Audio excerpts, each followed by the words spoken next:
Good afternoon. Thanks for joining us today. I'm Hssena Arjmand. And I'm Laviza Syed. Here are some of the stories we're following in our OTR newsroom. Americans are voting today in a presidential election that pundits say is unlike any before in the history of the Republic. The Democrats' Kamala Harris against the Republicans' Donald Trump. We're joined here in studio by OTR reporter Wyatt Gilliland. Wyatt, you've been following this story all day, and in fact, in the days and weeks leading up to it. What can you tell us? Thanks, Hssena. More than 80 million Americans have already cast their ballots in early voting. That's a stunning number, but we saw even higher in 2020. So what it means for today, we'll see. Last night, both candidates ended their campaigns in the super important swing state of Pennsylvania. Interesting that Kamala Harris ended her campaign in Pennsylvania because so did Hillary Clinton in 2016, and we know how that one ended. On the other hand, of course, Hssena, I'm not there, but journalists who are on both campaign trails are saying that Trump looks really tired, and no surprise. He's 78 and he's been campaigning for 2 years now. Kamala Harris has only been campaigning since late July. Though those same reporters are suggesting that Harris's campaign ended on a message of hope for the country, but Trump's ended on a tone of fear and loathing. And finally, Hssena, there are concerns of foreign interference in this election. And just this morning, the FBI was warning Americans to ignore false reports on social media that there were imminent threats of terrorist attacks at polling stations. It's an interesting day, and it's going to be an interesting next few days. Thanks, Wyatt. I know you'll keep watching that for us. In other news, violence in Brampton on Sunday evening at the Saba Mandir Hindu temple. A fight broke out as Indian consular officials were meeting nearby. Videos posted online show men carrying the yellow flag of Khalistan clashing with other men carrying the national flag of India. An off-duty sergeant from the Peel police force was arrested and charged with participating in the violence. And Peel police have charged 3 other men. With increasing tensions between India and Canada, this has become an international incident. Indian President Narendra Modi has condemned the violence in Brampton, and so has Prime Minister Trudeau. The post-secondary college sector is facing a severe challenge: how to deal with massive cuts to international student admissions. One of them, Seneca, says it has come up with a temporary solution. They may say it's temporary, but as we reported in our previous broadcast, it's also drastic by any measure. And it forces questions about what may be next for tens of thousands of international students and the educational institutions that serve them. We sent producer Mehmet Oner and reporter Katie Bell to find out more. Seneca is closing its Markham campus at the end of this term. The community college says the closure is due to a new federal policy that will greatly reduce the number of international students permitted to enroll. Last January, Ottawa announced an immediate 35% cut in new student visas across the country. That meant that instead of nearly 500,000 international students, the number was reduced to 360,000. It won't stop there. The government says it will cut international student visas by a further 10% next year and the year after. Officials at Seneca say the closure of the Markham campus is only temporary. In January, students from the Markham campus will move instead to 2 other Seneca campuses, one at Finch and the 404, and the other in shared space on the campus of York University. Many students are shocked and scrambling to adjust their plans. It came to me by a great surprise because I was expecting graduate from the Markham and I was expecting my parents to come on the graduates. I live in Markham. I will have to go get a new house, a new accommodation in North York. I will lay credence to the music sung by a popular musician, a Jamaican. He said, you are closing down schools. Are you going to be building prisons? So it's not a good idea. We asked Larissa Bezo, president and CEO of the Canadian Bureau for International Education, if other universities and colleges might follow Seneca's lead. I think that there is a significant risk that we may see more decisions similar to the recent one at Seneca. They may look different depending on the institutional context, but there is a risk that we can see program closures, perhaps closures of campuses, hiring freezes, and the likes. Meanwhile, here at TMU, the International Student Department declined to comment. However, some international students here on our own campus are uneasy. I plan on settling down here, and it's a little scary. I do want to get a master's program as well, but some other peers don't want to, so I'm not sure how that would affect the process as well. But yeah, these are uncertain times. So far, Seneca's Markham College is the first to close, following the international student cuts. But will other campuses follow?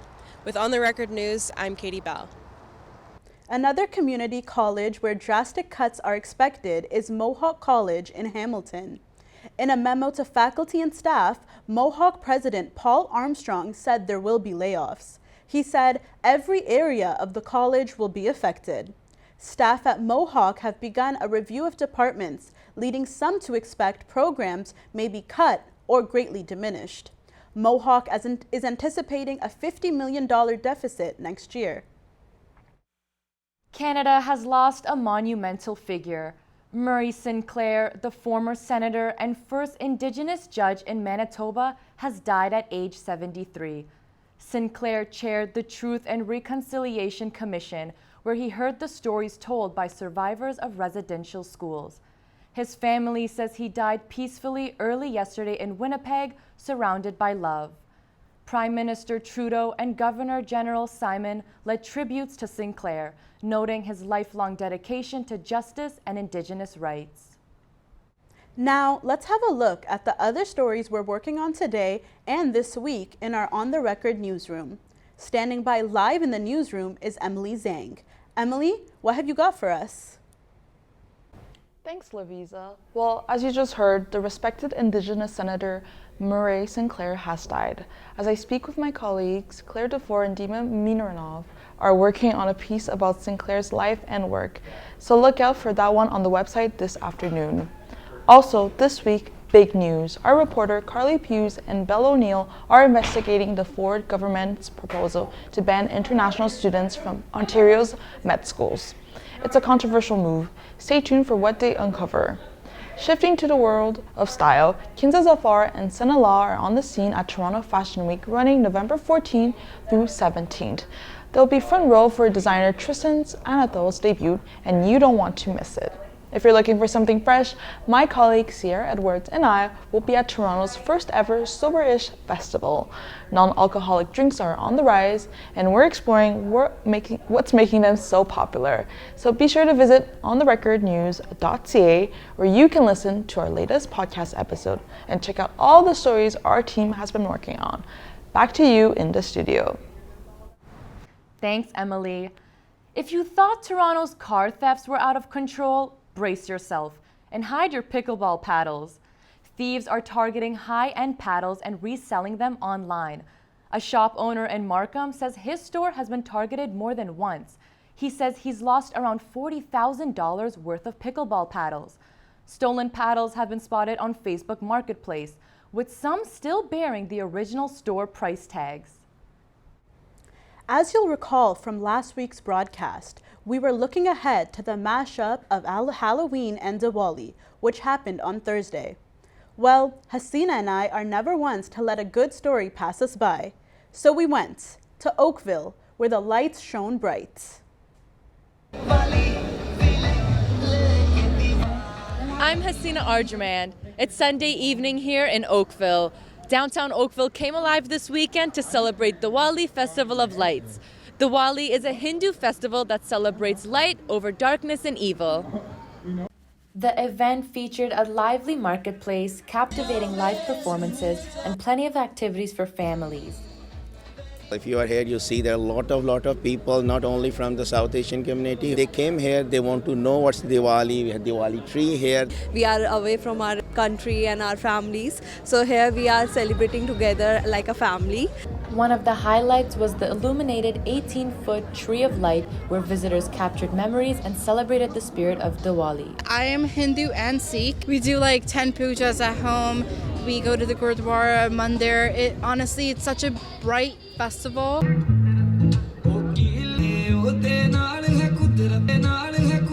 We just wanted to, share our experience, like share our own culture, like the Tibet culture. Not many people know about Tibet, so we just wanted to be here and because this is the first year in Oakville. This is the first Diwali, so we wanted to be a part of it.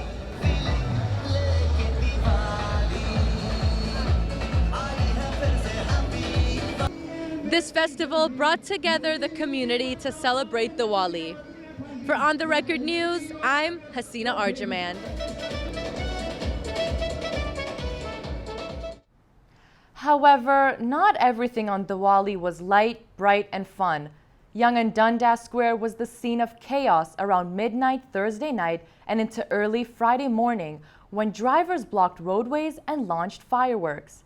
Videos online show fireworks exploding close to pedestrians and vehicles.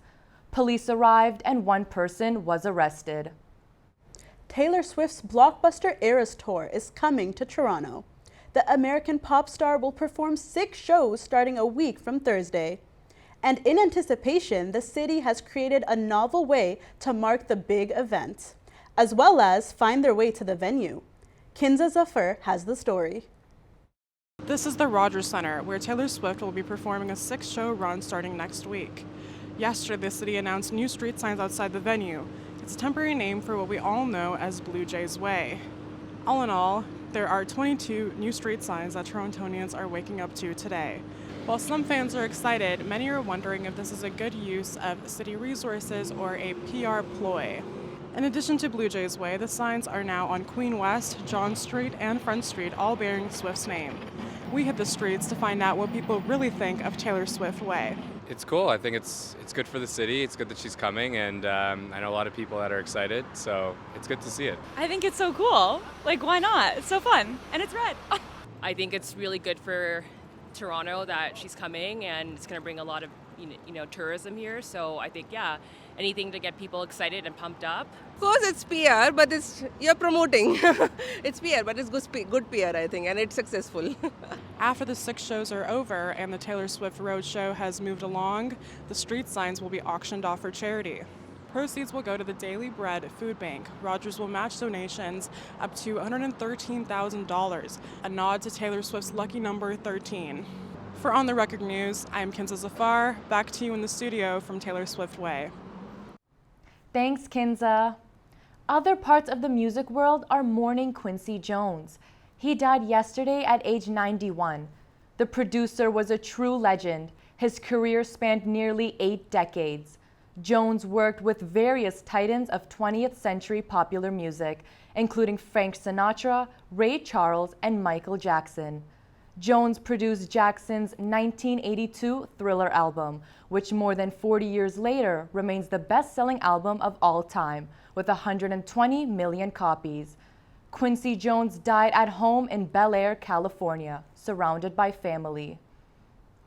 Now with more entertainment news, here's OTR's Kiera Osborne. Thanks. Live from New York, it was Saturday Night Live, featuring Kamala Harris. The studio audience were ecstatic when the presidential candidate unexpectedly popped up on the screen in a hilarious skit fronted by Harris's doppelganger, Maya Rudolph. The skit lasted 1:30. The broadcast regulator in the U.S., the FCC, has a mandate to ensure fairness. After Harris's appearance on SNL, the regulator ordered NBC to give equivalent on-air time to Donald Trump. He wore a red MAGA cap in his pre-recorded message that was aired during Sunday night football coverage and the NASCAR race on Sunday. Shawn Mendes fans, it's time to rejoice. The singer released his latest single, Heart of Gold, on Friday. He first performed the emotional and intimate song live at a Brooklyn concert last month, following the death of Liam Payne. Stopping the music to speak to fans, Mendes said the song is about grieving those we miss with tears, and also about celebrating them and who they were and what they left in this world. The song will appear on Mendes' upcoming album, Shawn. It is set to be released on the 15th. That's a week Friday. Speaking of new releases, it's been a big week in Hollywood for celebrity babies. On Halloween, Alexandra Daddario posted to Instagram announcing the birth of her first baby with husband Andrew Ford. The post, like many recent baby reveals, avoided showing the baby's face, but instead the usual image of the foot or hand, Daddario showed her child in a bowl of sweets with the caption, "I thought this was a weird bowl of candy." Fellow actress Margot Robbie also welcomed her first baby, a boy, with husband Tom Ackerley. Details about the baby, including birth date and name, have yet to be revealed. That's all for this week's entertainment news. Back to you in the studio. Thanks, Kiera. Time now for a look at this week's weather. Here's OTR's Adriana Fallico. Today is set to be the warmest day of the week in Toronto with a high of 16 degrees, which is the also expected high in Hamilton, Kitchener, and Guelph. St. Catharines will have the highest temperature for the day with 17 degrees. Brampton, Mississauga, and Barrie are all facing high chances of rain, so be sure to grab your umbrella if you're in those regions. Taking a look at Toronto's forecast for the rest of the week, Wednesday has a 40% chance of rain and a high of 18 degrees. Thursday is expected to be sunny and a high of 13 degrees. We end the work week Friday with a mix of sun and clouds with a high of 14 degrees. Saturday will see the lowest temperatures so far, dipping back into the single-digit numbers with a high of 9 degrees. And that's your weather update. Enjoy the rest of the above seasonal temperatures this week. For On the Record, I'm Adriana Fallico. Thanks, Adriana. And moving along on this warm autumn day to the latest in sports, here's OTR's Katie Bell. Thanks, and welcome to your sports update. The MLB season has ended as the Los Angeles Dodgers were crowned champions after winning Game 5 of the World Series. It looked like the Yankees were going to keep themselves alive for one more game after taking an early 5-0 lead. But the poor Yanks cracked under pressure, committing multiple errors in the fifth. A missed catch, a bad throw, and a failure by pitcher Garrett Cole to cover first base led to the Dodgers making a comeback and clinching their 8th World Series championship. Dodger first baseman Freddie Freeman was named the series MVP. This should come as a surprise to no one after Freeman's stellar performance broke records. And back home in Canada, in the CFL, the Toronto Argonauts are getting a chance at revenge on the defending Grey Cup champions Montreal Alouettes. This Saturday, the Argos are headed to their 4th straight Eastern Final appearance. To get there, they beat the Ottawa Red Blacks over the weekend. The team had a rocky start against Ottawa, falling into a 10-point deficit by the first half. But the Argos offense bounced back in the second half, scoring multiple touchdowns and eventually winning the game by 20 points. This win sets up a rematch of last year's Eastern Final, where the Alouettes upset the Argos 38-17. Their impressive playoff run continues when the East Final match kicks off at 3 p.m. in Montreal. In basketball news, the Raptors retired the number 15 jersey of their star guard Vince Carter. That happened at Scotiabank Arena on Saturday during intermission in the Raptors game against the Sacramento Kings. It was an emotional 20-minute ceremony. Carter and his family were among the nearly 20,000 fans who watched as his banner was raised to the rafters. Also there, Carter's former teammates and naturally Drake. Carter played for the Raptors for 6 seasons until he was traded in 2004 to the New Jersey Nets. He's the first Raptor to be inducted into the NBA Hall of Fame, and the first Raptor to have his jersey retired. And that's all for sports. For On the Record News, I'm Katie Bell. Back to you in the studio. Thanks, Katie. And that's all for On the Record this Tuesday, November 5th, 2024. I'm Laviza Syed. And I'm Hssena Arjmand. Join us for On the Record next week as we round out the latest stories from the OTR newsroom. And for the latest 24/7, visit our website, ontherecordnews.ca. We leave you today with a little glimpse from behind the scenes here at OTR News. We call this what Hssena and Laviza got up to after they finished their Diwali in Oakville story. See you next week.